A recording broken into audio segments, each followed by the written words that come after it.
Yeah, I eat this kind of food for breakfast. Actually, I prefer this. Of caffeine. Yeah, right.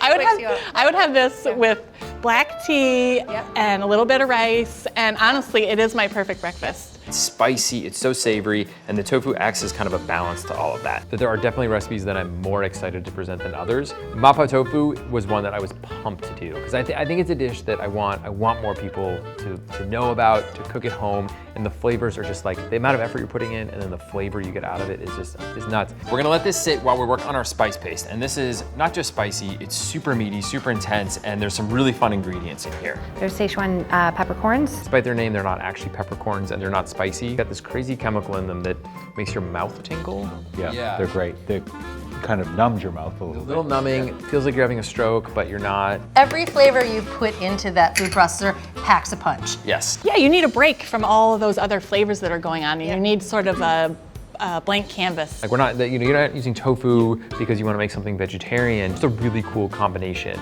It's using tofu because of what it provides, not because it's some kind of substitute. Yeah.